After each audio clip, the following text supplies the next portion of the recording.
that you can hear me. I know you're alive on there. And so we're going to let you guys email in questions.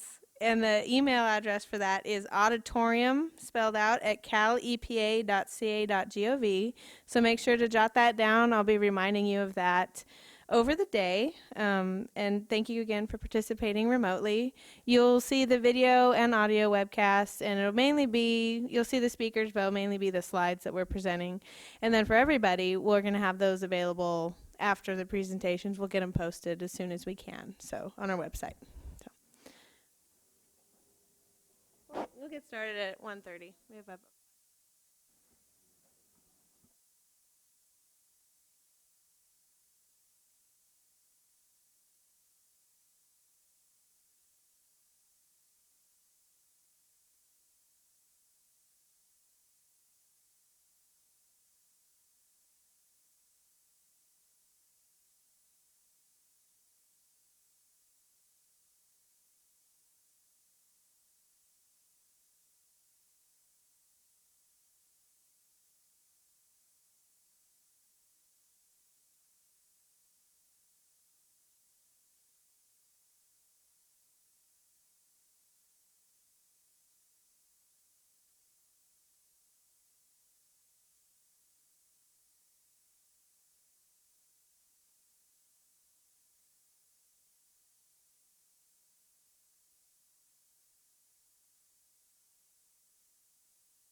Okay.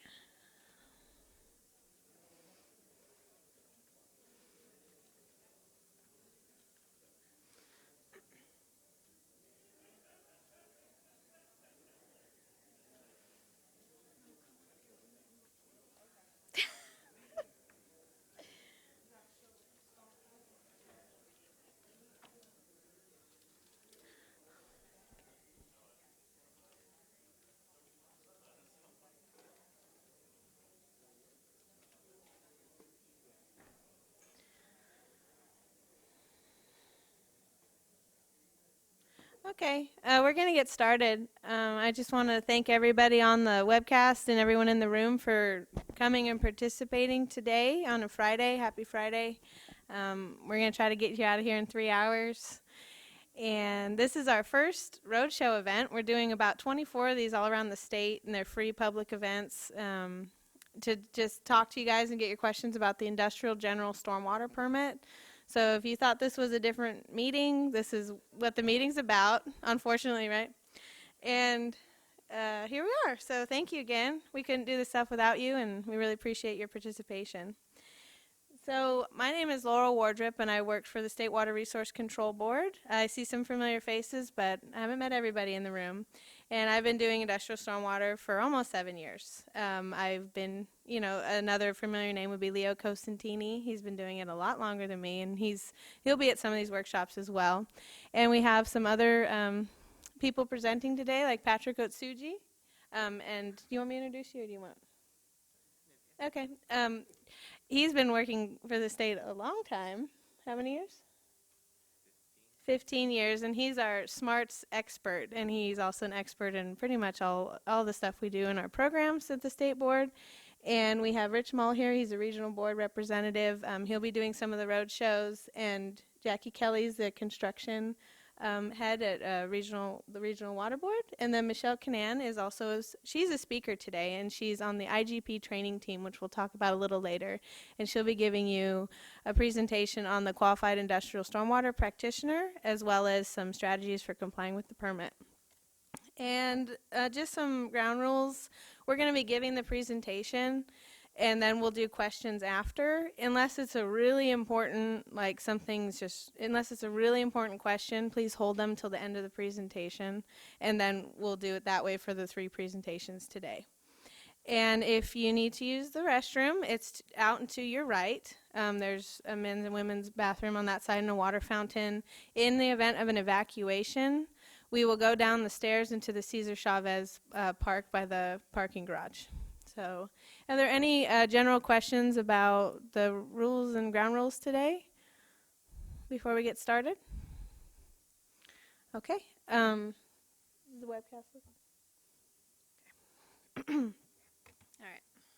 And then, once again for the webcast, the email address, if you have questions, is auditorium@calepa.ca.gov.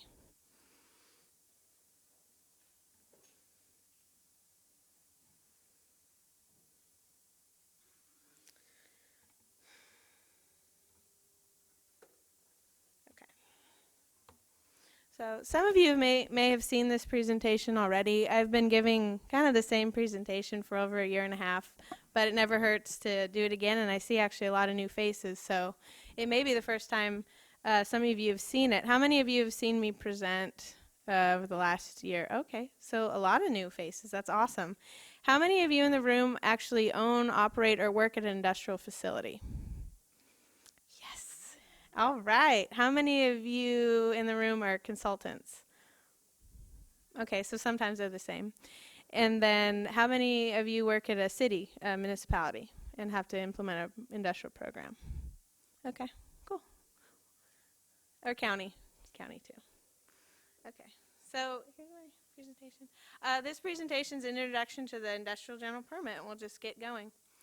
So we've had industrial permit and the industrial program for a long time in California. We're a designated state by the US EPA, meaning we can run our own stormwater program, but the basis for these programs go back to the Clean Water Act and are federally regulated and required. But we have our own permit and our own program in California. The current permit you have, which is the 9703 DWQ order, has been around for almost 20 years. It took us a long time to adopt this new permit because that permit's been around for so long. And a lot of changes have been made in the courts and in the requirements from the EPA. So it's been a long time coming getting this new permit out, and it was adopted April 1st of 2015. Just because it was adopted April 1st of 2015 doesn't mean that's when it's effective. It's effective July 1 of 2015. That's a very important date. That's the date that you're required to comply and recertify by that date under this new permit. And we'll have Patrick talking about that process a little bit later. So one of the biggest changes in the new permit is that, you're used to doing this paper process. Everything is electronic. Re-enrolling in the permit, your compliance documents, as well as your sampling. You have to submit that online in our SMARTS database, which is Stormwater Multiple Application and Report Tracking System. So like I said, some of the things in the SMARTS database that you'll have to be doing is re-enrolling under the new permit. We are not allowed to just grandfather people. We require people to self-recertify under the permit. We've tried. It would be easier on everyone, but we just legally can't tell you that you're complying with something or in a permit if you haven't done it on your own accord. You'll have to, if you're doing a no exposure certification, which we'll talk about a little bit later, that's also online. The annual report, which is due currently every July 1 of your reporting year. In the new permit, it's July 15th of every reporting year. That'll be electronic and online, and it's more of a checklist now. You won't have to say the days and times and the names of everybody who's done your compliance monitoring. And the technical reports in this new permit that we'll be talking about are online, as well as terminating a site and if you're changing any information about your site. This is killing me. So another big change is to the Stormwater Pollution Prevention Plan. The new permit requires minimum best management practices. And the biggest difference between the current permit and the new permit, as far as minimum BMPs that we'll call them, is that the current permit, they're more subjective. They say you can try to do these things, we recommend, but they're not required. The new permit requires a set of minimum BMPs, and you have to do them. They're ones that the US EPA has recommended most sites can do, and we found that most sites can implement these minimum BMPs to control their stormwater. If you can't, we allow a little caveat where you can say, to the extent feasible, I've tried to do this, and I can't implement this BMP. So this is what I'm doing instead, and here it is in my SWIP. So if you have to do something else to control your stormwater off your industrial activities, you can do that. You just have to describe it in your stormwater pollution prevention plan. We don't have numeric effluent limits, which is basically penalties off of exceeding some water quality parameters. We don't have those in this permit. So we really rely on these kind of narrative, iterative best management practices to implement this industrial program in California. Another thing that we've implemented in this new permit, and you'll have to consider, is advanced BMPs. Think of these as anything beyond a minimum BMP that we're talking treatment, advanced structures for no exposure of a certain industrial activity or material. These are advanced BMPs that you have to consider. If you're looking at the minimum BMPs and you know that those aren't going to control your pollutants at your site, you are required to evaluate and look at advanced operations for controlling your stormwater pollution. But we don't specify exactly what advanced BMPs you have to do. It's just something we want you to look at when you're writing and implementing your stormwater pollution prevention plan. So it's not something that comes later. We also have a design storm standard. So if you do install some treatment or something of that nature, you have to meet the design storm standard for flow and volume-based treatment controls. This is the 85th percentile 24-hour storm event, And this is something that we've seen other municipal permits use, as well as CASCO's BMP handbook also uses the standard. So it's something people are used to using. We've used it in the past, and we require that any new treatment for volume and flow that you meet this standard. If you have an existing treatment control, you know, a treatment BMP, and you are asking, well, do I have to retrofit? No. If it was built before July 1 of 2015, you don't have to retrofit. You may have to consider retrofitting later on in the permit process, but we are not requiring retrofits based upon this design storm standard. My clicker doesn't always work. So we've also added a couple things in the SWIP. We allow for temporary suspension of industrial activities. So any industrial activity that you're going to suspend over 10 days, thinking about, you know, seasonal operations, maybe that's just part of the flow of your work. You only mine certain months of the year, or, you know, the conditions of, you know, the weather in your area, you can only do work certain months of the year. You can suspend the active status of your site in our database. And you may, if it's a remote situation where you wouldn't be going up to that site normally, the site's going to be on staff to do the closure, you don't have to do your monitoring or your sampling. So there's this suspension of your industrial activities. And the only thing you have to do is in SMARTS, you have to tell us the date that you're saying that you're going to be inactive, and then the date that you're going to be active again, if you know that. And you have to stabilize your site. We also have a monitoring implementation plan required, and this is the MIP, or the MIP, you may have heard people call it that. It's not requiring anything new, it's just we're requiring that you categorize your sampling and your monitoring plan into a certain section of the stormwater pollution prevention plan, so that we can pull out and really look at what you're doing. It helps staff at your facility comply with it. It's not in 20 different places in the office or in 20 different places in your SWIP. It's all in one section where you talk about how you sample, where the lab go, you know, where are your discharge locations, and those things of that nature. So we want you to have a MIP section. So speaking of monitoring, what do you have to do? We've made some changes in the monitoring program. Some are good, some are, you know, take more work. But we've streamlined the visual observations. In the current permit, you have to go out quarterly for your non-stormwater discharges, and then you have to go out monthly in the wet season and do an industrial, you know, BMP kind of inspection. We've consolidated those into one monthly inspection, and we got rid of the wet season. So you just go out when it's not raining and you do a dry weather inspection once a month. We've also paired the sampling event visual observations with when you're actually sampling.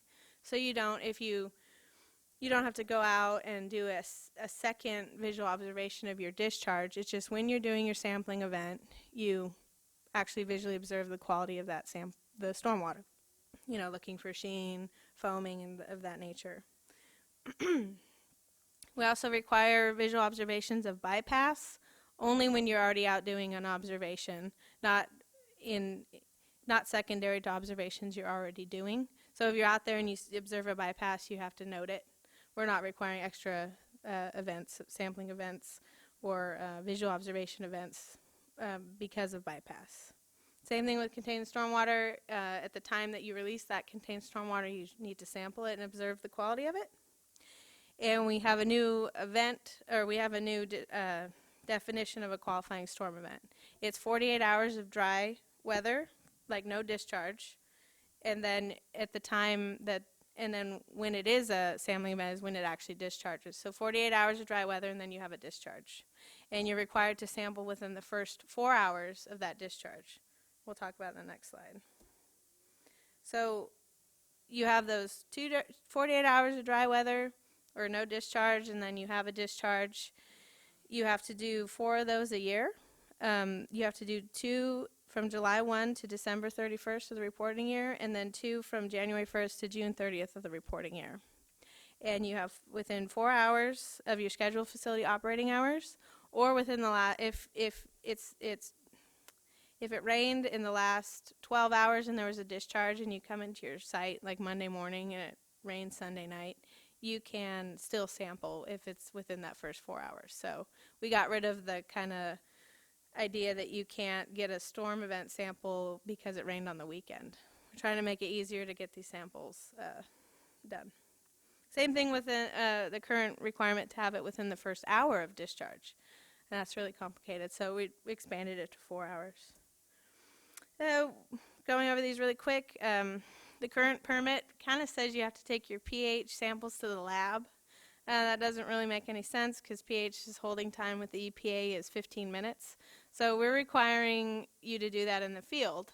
But we're not requiring everyone to get a really expensive pH meter. We're allowing people, unless they have a effluent limitation guideline with the EPA, things like landfills, airport de-icing, and the like, they may have a pH effluent limitation guideline. If you don't have one of those for pH, you don't need a meter. You can use a test kit or a pH strip to do your pH testing. I recommend taking pictures of your results. It's nice because, you know, if it's ever a question of what that looked like, you have it as a record. And then if you did have an exceedance of the pH, you would have to use a meter forever after that. So we give you a chance to just screen for it. You can propose alternative discharge locations, meaning that maybe there's an unsafe location where it's most representative of your industrial activities stormwater, but it's unsafe to get to, or you don't have access rights. You know, it's somebody else's property, the pipe goes under the road, and you're not allowed to get that sample. You can propose an alternative discharge location. There's a representative sampling reduction where if you have sample points within a drainage area, you can reduce those if they're all substantially similar.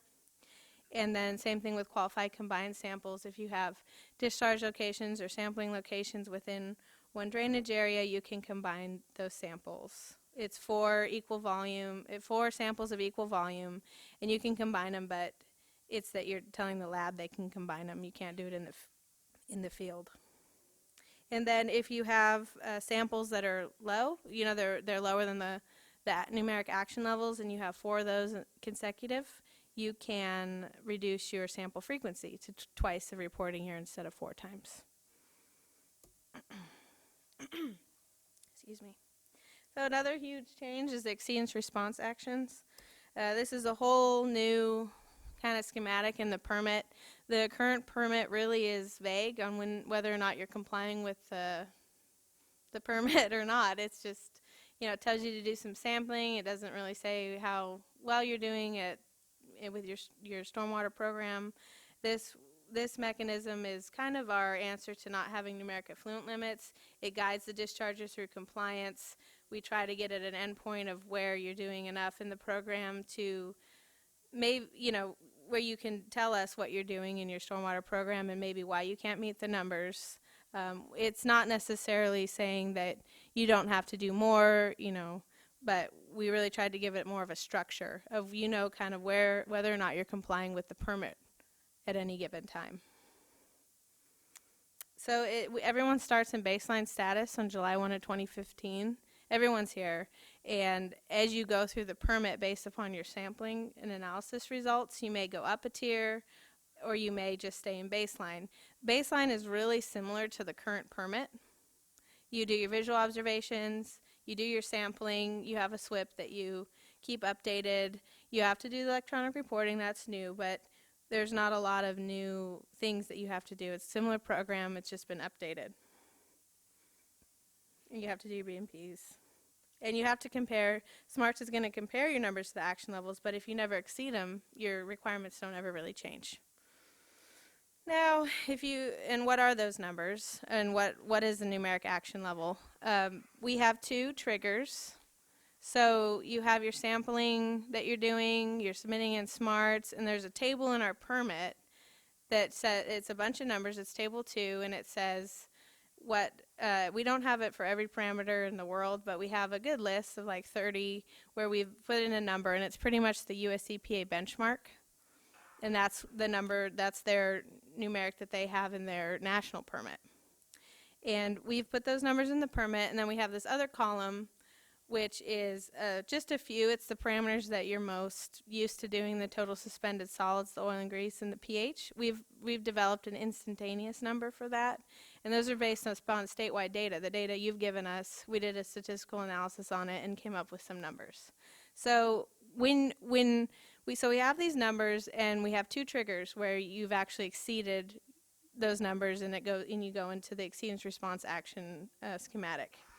You can do an annual average of the US EPA benchmarks, and when you exceed the annual average, that's all of your discharge locations. Those annual averages are not based upon one or two discharge locations, that's your whole site average. So if you've exceeded the number for your site average, you're going to go to level 1. If you have an instantaneous exceedance of just those 3 state parameters, if you exceed 2 times within a reporting year, whatever that number for that constituent, you're going to go into level 1 or level 2 depending on where you're at. So there's 2 triggers, and that's the symbol that you're gonna see in the next slide. So like I said, everyone starts in baseline. You're gonna compare your sampling values to the numeric action levels, and SMARTS is gonna calculate whether or not you exceeded that number. Then you're gonna compare that to the triggers, and if you've triggered one of those numeric action levels, you're going to go to level 1. In level 1, I'm going to talk about in the next slide what you have to do in level 1. If you eliminate those exceedances, you have a chance to go back down to baseline. If you don't, you're going to go to level 2 in the next reporting year. Everybody changes levels on the same date, which is July 1 of that reporting year. So it's not a sliding scale of, okay, I exceeded it from this sampling event, what do I do next? It's just July 1 of every reporting year, you'll either stay in baseline or go to a different level. Excuse me.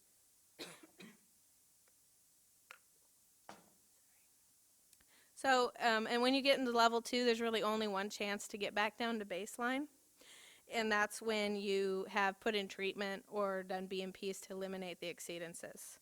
So this is just kind of a schematic to show the whole time frame.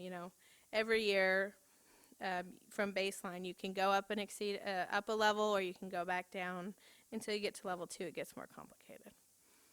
So from baseline, July. So you're re-enrolling in the permit right now. July 1 of 2015 hits. Okay, you're going to be doing your 4 samples, and then July 1 of 2016 hits, where you either stay in baseline or you go to level 1. You have to do an evaluation by October 1 of that reporting year, and then you have to also do a level 1 report by January 1 of the next reporting year. And this is where you have to get a qualified industrial stormwater practitioner. I'm going to call it QUISP from now on.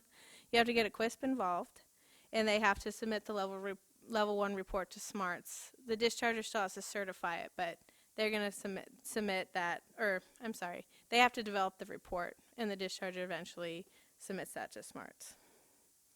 So that's what you have to do in level 1. It's an evaluation of your site and a technical report, or a level 1 report. So what happens in level 1, if you can eliminate the exceedances, for example, it was a couple spills from a new employee, they didn't know what to do to control the stormwater pollution coming off the site, or it was just an accident, you can eliminate the exceedances, or you put in some controls that help your site not exceed the numeric action levels. Maybe you don't go to level 1. So in the next reporting year, you're going to be sampling, and if they're lower than the benchmarks, you don't go up a tier, you just stay in level 1. And then after 4 consecutive qualifying storm events, if you haven't exceeded, anything, you can go back to baseline. So you can have, the way that the action levels work is that you can have some exceedances. It doesn't necessarily mean it's going to trigger a action level. So we can talk about that, probably come up in the questions.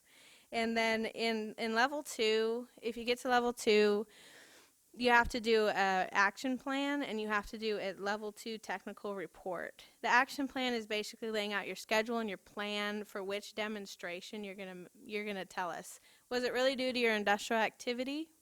If so, was it that you already think that you're doing enough at your site and you can't afford to do more, or it doesn't make sense at your site to do more, or yes, it was due to my industrial activity and I'm going to do more. I'm actually going to put in treatment and meet the action levels. Or was it due to natural background? My soils in the area, they're just high in iron. I don't disturb the soils. There's nothing I can do about it. It just leaches off my site when it rains. Or would it be something that's non-industrial? You're by a freeway and you have aerial deposition, and that's why you have high numbers. So you can tell us which claim you're going to kind of look into, and then you're going to have that qualified, the quiz come, and they're going to develop that report with you as the discharger and submit that in SMARTS with the determination you've made of why you're exceeding the action levels. When you're in level 2, there's no extra requirements other than that technical report. We don't require you to sample more. We don't require more visual observations. It's public information. This is all public information, and you just have to put in that technical report on the schedule you see here. You can do an extension, and it's automatic 6 months extension for that report, which is due, as it says on the slide. And if you want more than 6 months after that January 1st deadline, then you have to ask a request from the regional board. It's not automatic. So we'll talk, if you have questions about level 2, we can do that in the Q&A. I'm just trying to get through the presentation. Like I said, these are the 3 kind of technical reports you can do. You can combine them. If you combine them, you can't go down to baseline because your whole site isn't doing the industrial activity with treatment. But you can combine them if you have multiple reasons. And then if you want to just skip the whole level 1 to 2 process, you can submit a level 2 technical report right at baseline. You know, July 1, 2015 rolls around. If you can get a quiz, we'll have Michelle talking more about that schedule, then you can submit a level 2 technical report ahead of time. I'm skipping these because we have our presenter today. Since we're doing some of these road shows, we don't always have a third presenter, so sometimes I'll be giving this talk, but we have Michelle today to give this information. But you have it in your handouts too. Another big change in the permit was the compliance groups. Let's see, okay. Yeah, keep going.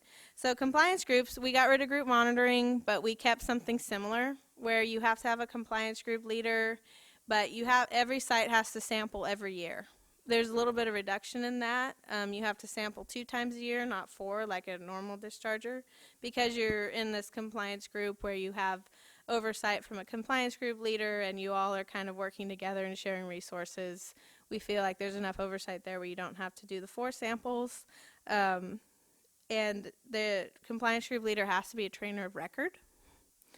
So that's very important. And trainers of records will be available. I know Michelle's going to get to it, but July 1 of 2015, we'll have trainers of record. The compliance group leader has to inspect each site annually if they're in their compliance group. And they can help you with your level 1 and level 2 reports. They help you design your monitoring plan, anything to comply with the permit. And if you are in a compliance group, you can do a consolidated level 1 report.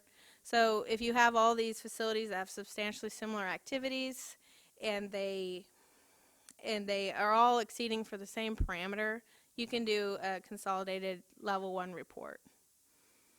And here at State Board and the regional boards, if there's a group or a compliance group leader that really is having a lot of water quality problems, we can disband the group or the leader.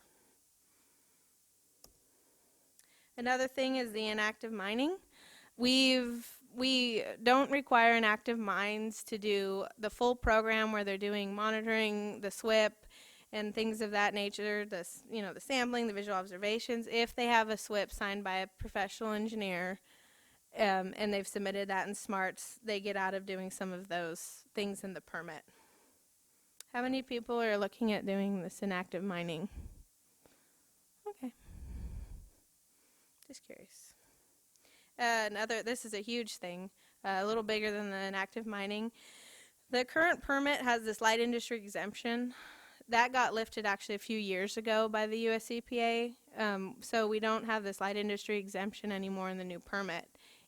So for any industrial activity, you either have exposure or you don't of your industrial activities to stormwater.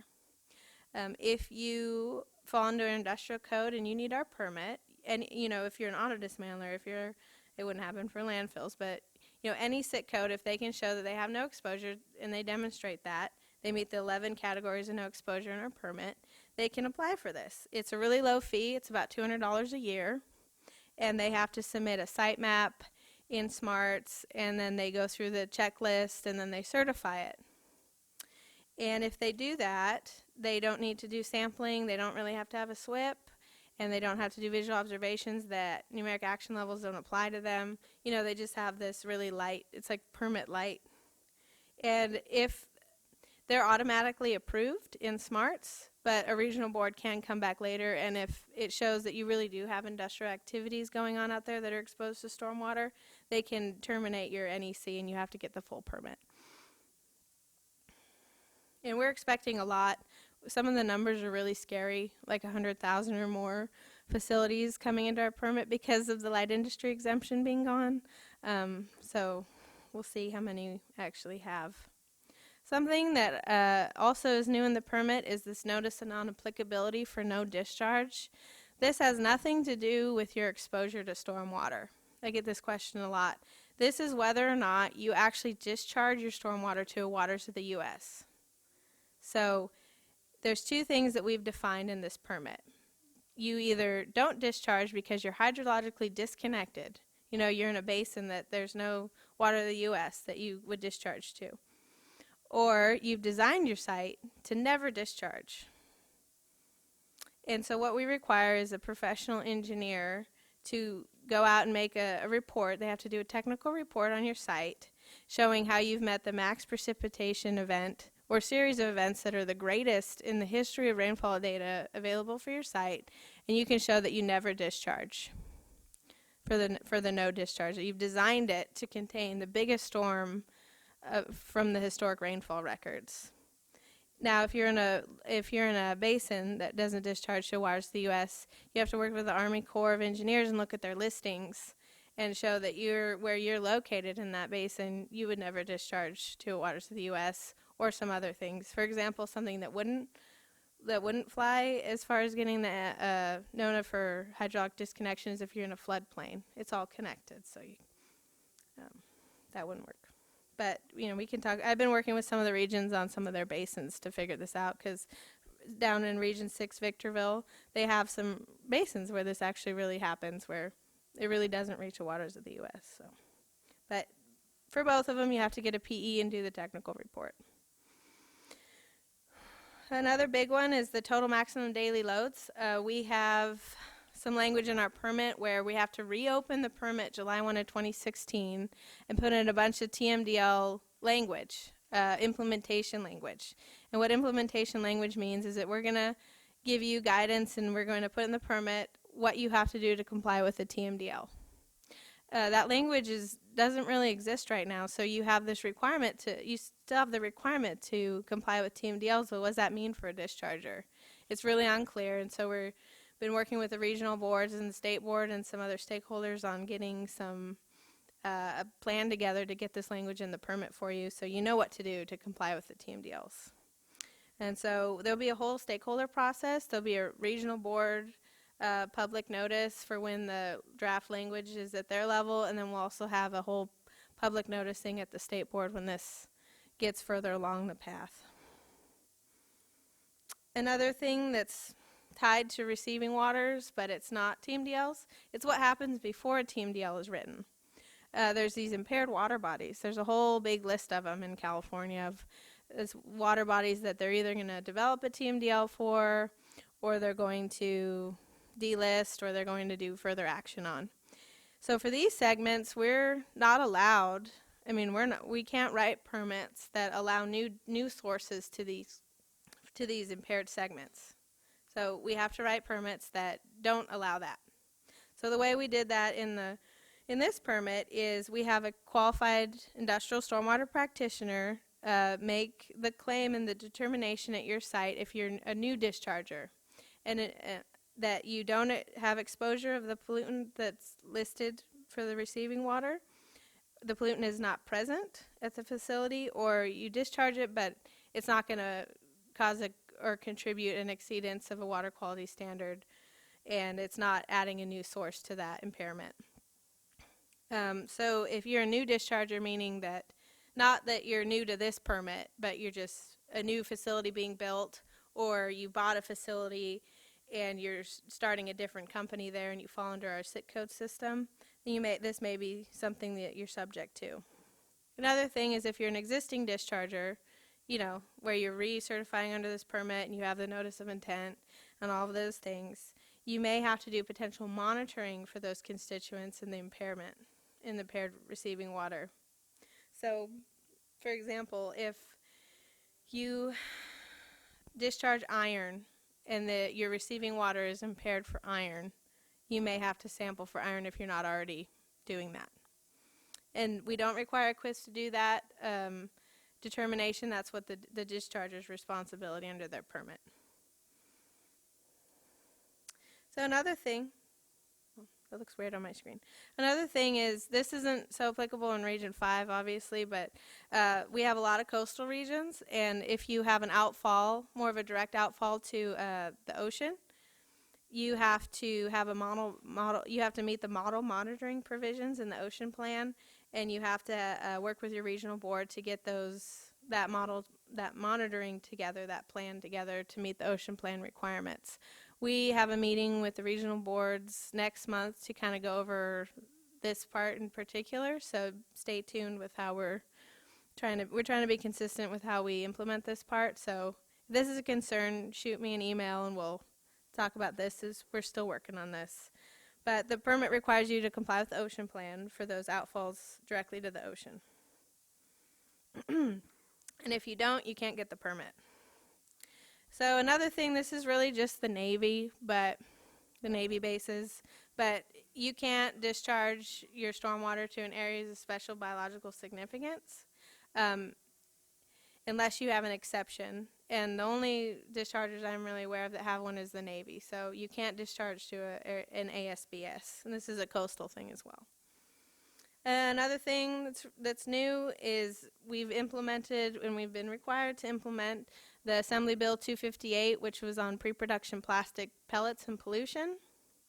If you are a plastic facility, which is you have virgin or recycled pre-production plastic pellets, you have to either meet this containment of the 1 year, 1 hour storm with this millimeter mesh, or you have to do our 8 BMPs that we've outlined in the permit that also control that, because depending on the facility and the facility's pollutants, as well as their industrial materials and the design of the facility, the 1 millimeter mesh may not even control the plastics they have, or it may not make sense to install that. So we allow kind of a parallel process to comply with the AB 258 requirements.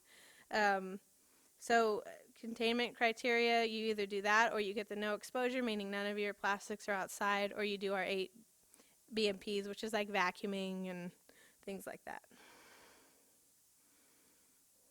So here we are, next steps. We've adopted in April, but as you know, that's just the beginning. We have to implement this permit, and it's a big permit. It affects over 9,000 facilities, and we definitely don't have that many staff. So we're doing the best we can.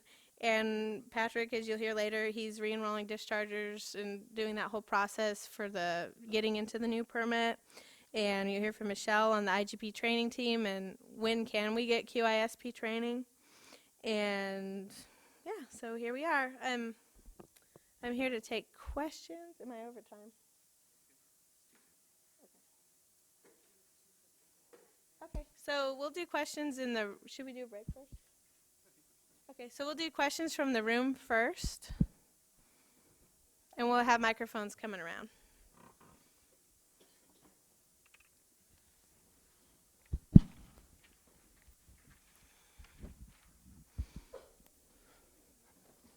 I have a few questions. Hopefully they're pretty short and easy to answer. For facilities that say I have a large stormwater detention pond, so all their drainage is normally contained until they have to release it. How many samples per year would they have to take? So ideally, usually they wouldn't discharge, maybe they'd probably discharge less than a normal facility, but are they limited to 4, 2 per the halves of the reporting year like the other facilities, or how does that work? So if all of your stormwater is contained Hmm. and it's one sampling, like the one discharge location, so the pond, it has one, it doesn't have 3 or 4, Right. you would only have to sample at the time you discharge that Right. containment. Right, but You like don't have to do it 4 times. It's when you actually release the water. right, but say like I guess there could be a possibility that you would end up discharging more than 4 times in a year. Okay. So would Well, you you have to sample every time you, every time you yeah. discharge? Great. Um, my next question is about kind of combination facilities where uh, I'm a consultant. I work a lot with military bases where there might be multiple industrial activities on site, but only Mhm. one of them is exposed to stormwater.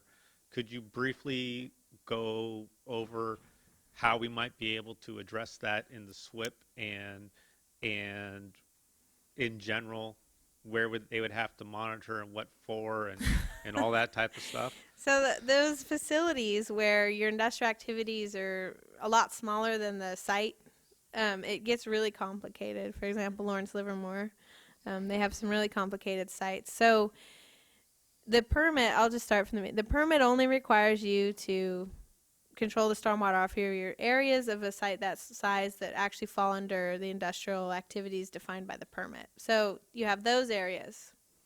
You can, if for example you had a drainage area that you've eliminated all exposure of that drainage area, you don't have to sample that drainage area. You don't get the NEC for the full site, but you can eliminate sampling for that drainage area. So there's ways to carve off those. And then where you have the industrial activities, you have to have, but those are still part of your SWIP. You know, maybe you have your own inspection program for those NEC areas, but it's the sampling that gets cut. You might still have to monitor, make sure that still stands, that you have a no exposure situation in that drainage area. If you have a drainage area where it's mixed, you know, part no exposure, that's just going to help you comply with the sampling in that drainage area. You can't get the NEC for that. I don't know if that answers your question. It gets really complicated with those sites. And I'm sure you and the regional board people are available to help to make us Oh, those yeah, determinations. absolutely. The Yes. same thing with inactive mines. I actually have a couple of clients where they have old inactive mines on their facilities that have nothing to do with their current industrial activity. So I assume that a PE could come in and basically sign off on the inactive mine areas, and then they'd have another segment of the SWIP that would address their actual normal industrial activities. Yeah, that's interesting. I haven't come across that question directly, but they might have to sign the whole SWIP for the site. We can talk about that one Okay. later, but my first instinct would be that they'd have to sign off the site as a PE, because it depends on the drainage. If that inactive mine drainage commingles with some other drainage or something where it all kind of needs to be one plan, then. Last but not least, this is the number one question that I've received from my clients trying to prepare for this permit is NEC coverage is due October 1st, but NOIs are due January or July 1st. Mm-hmm. So that the question is, if they're planning to go the NEC route, do they also have to file an NOI first? So with the NOIs, they should recertify their NOI, and then at the time the NEC is available and Patrick can say yes or no, then they would apply for the NEC. Okay. But you can wait. The things like a SWIP and all of those things, if you're this is for existing facilities, you can wait till July 1 on those. But if you're planning on doing the NEC, it's a kind of a gamble because you have to recertify your NOI, and then you want to answer this one? Okay, but the idea is that you do the NOI first, and then change your status to NEC. Okay. That's it. Okay. It's our first road show. We're trying to work out some of these questions as we go. Yeah, I got a question. On your combining of samples, are you talking about blending in the field, or are you talking about analytical averaging? The qualified combined samples, it'd be analytical averaging. There's no blending in the field. Okay. Second, on what is your definition of waters of the United States? Are you going by the guidelines on the EPA, or are you going by what the law says?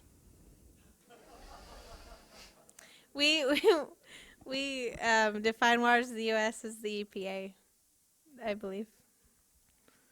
Well, the EPA has a And set they're of guidelines. redoing that definition, so it's waters, navigable waters. If you have Navigable a waters. tributary to a navigable water, you're still discharging water of the U.S. If you discharge directly the waters of the U.S., that's obviously discharge waters you have. A losing stream, like an ephemeral stream, that could even be considered a water of the U.S. Through the tributary rule. So. Okay.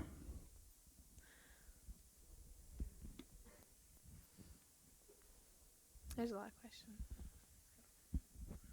I just had a question about advanced BMPs. Do you have to be in level 1 before you implement an advanced BMP, or can you do that at any time? We ask that you evaluate needing advanced BMPs in baseline. But it's like you go out and you're redoing your SWIP and you're looking at your minimum BMPs, and you may at that time choose to do an advanced BMP if the minimum BMPs aren't enough to control your industrial stormwater pollutants.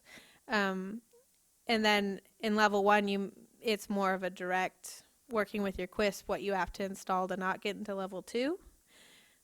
So it can go in baseline, which is what we'd prefer if there's something you need to do. And then in level 1, it's more, okay, what should we have done in baseline? Okay, thank you.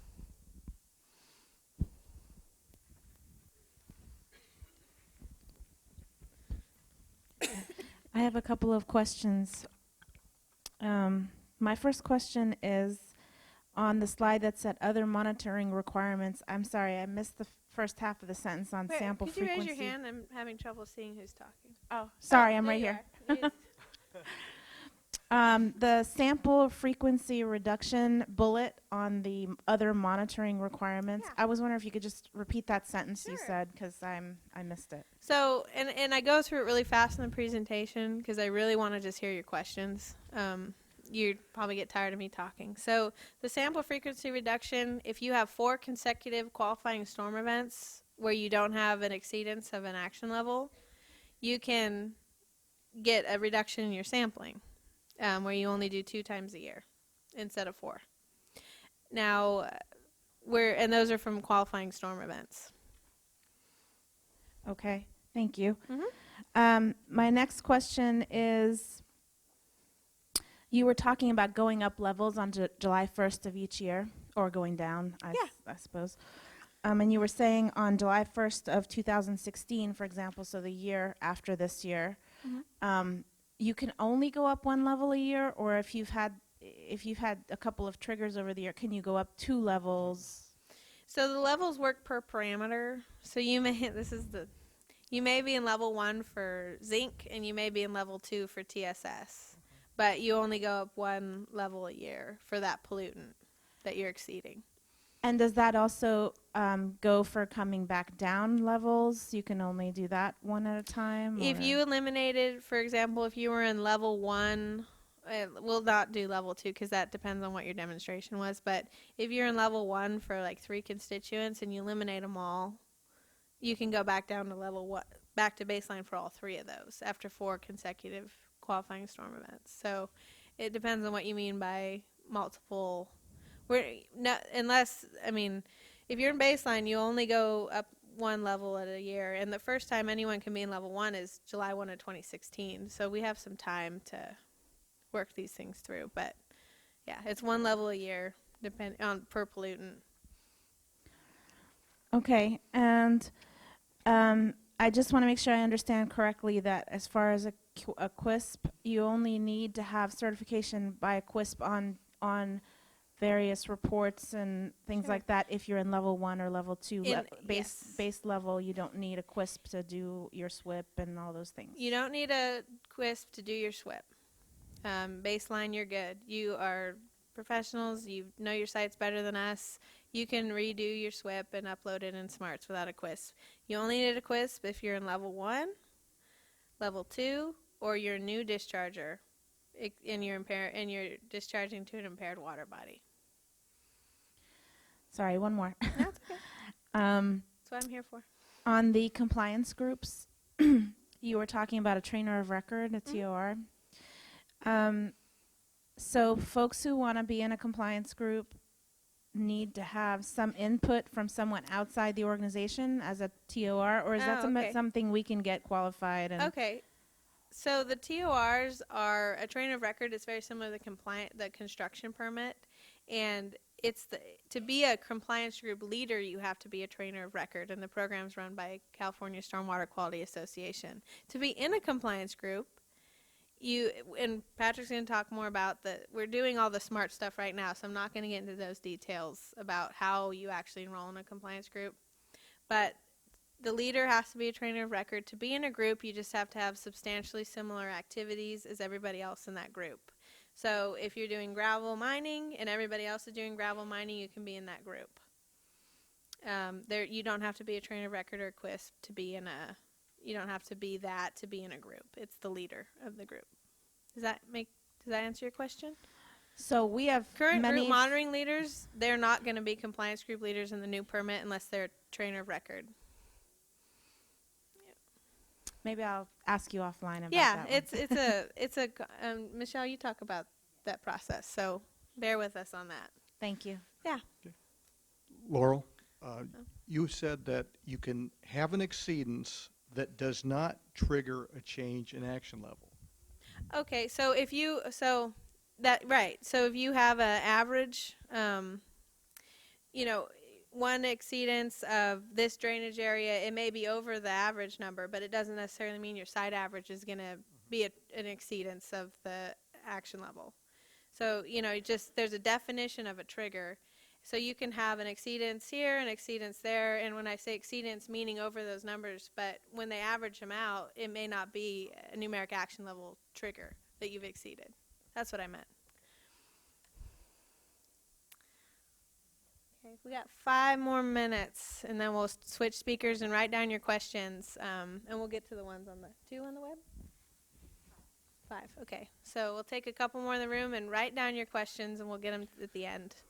Yeah, this question is on the NONA, and in particular, Raise your hand, please. I'm sorry. in particular, the scenario where you're discharging from your site, but Army Corps of Engineer in particular has already determined that nothing in that area, goes to waters of the U.S. And say you just got that determination and filed an NOT, the Water Board accepted it, say in 2014. Yeah. So we already know we're not subject to this permit. Do we still have to do the NONA? I love that you asked this question, actually, because I didn't mention it. So, because it takes too long. I mean, I could spend a whole hour just talking about the NONA. This is the way this permit is. But so the way that the NONA works for no discharge and the hydraulic disconnection is that